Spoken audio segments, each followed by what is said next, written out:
Thank you to everyone in the audience. I know 10 a.m. isn't the most ideal wake-up time on a very cold Saturday morning, but I'm very excited to be sharing this with you today. The truth about the truth. It's a daunting title that sounds like a 10-minute reading of an essay analysis mixed with some confusing philosophy jargon, but this won't be it. So I'm going to start with this, tracing back to how the concept of what is real came to be. Fact is numbers, calculated in logical conclusions that cannot be proven wrong. They're the most purest form of information that can be. Truths are objective, truthful. Another concept characterized as truthful is the truth. But this time it's a little different.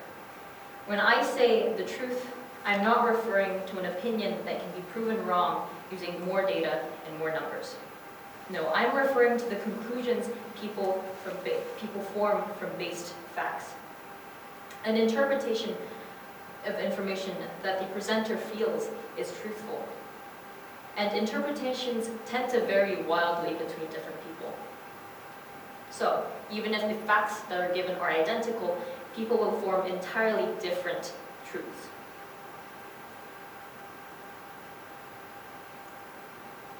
So, my mom once told me about the story when she went to grade school in America.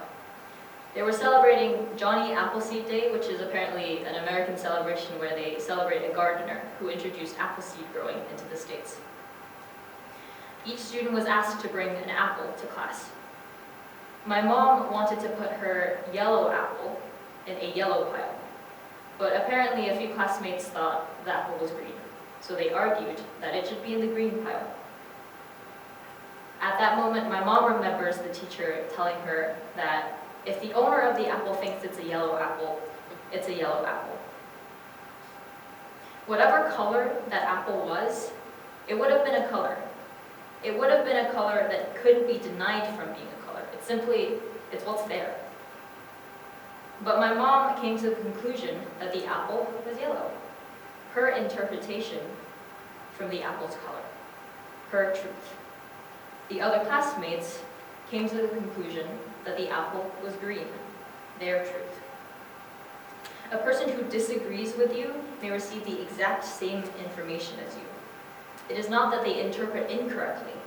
People interpret differently, and thus they will end with different truths.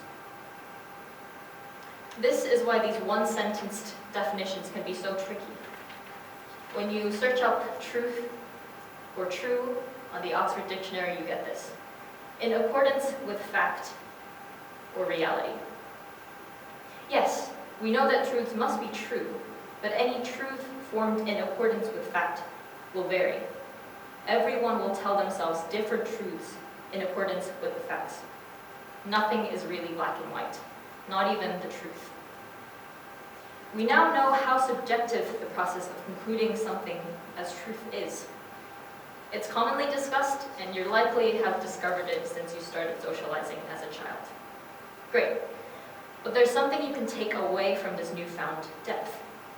It's that we can widen our view of anything as long as we choose to listen and understand the logic of others.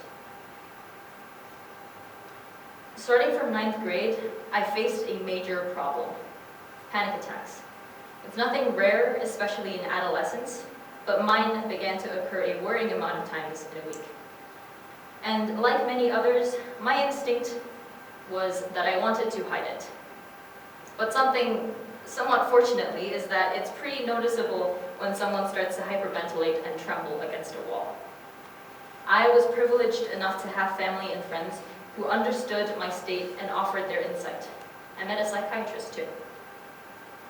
Sometime after I'd made efforts to understand how to calm myself from panic attacks, I noticed a pattern. For me, all the attacks started from a single unrealistic assumption. When vulnerable enough, I took it as truth.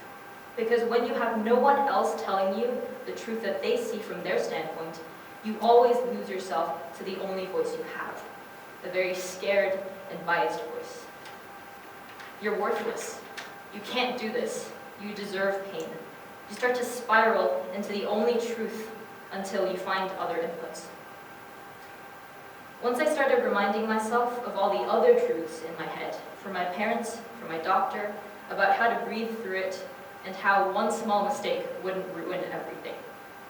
The empty singular voice of my panicked mind didn't have so much of an effect on me.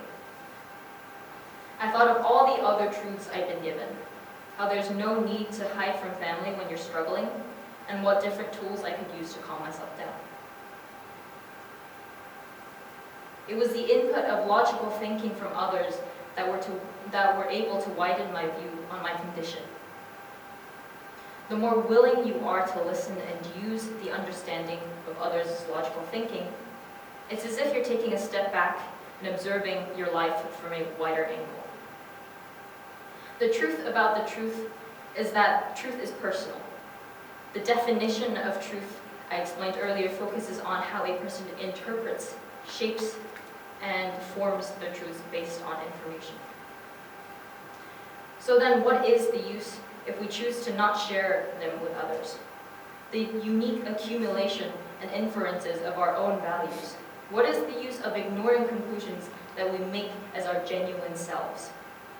If we try to listen just a bit more to others and their reasonings, everyone could see the world from a few steps back. So next time you run into a disagreement, I urge you, next time, instead of, "Are you sure you read the statistics right?"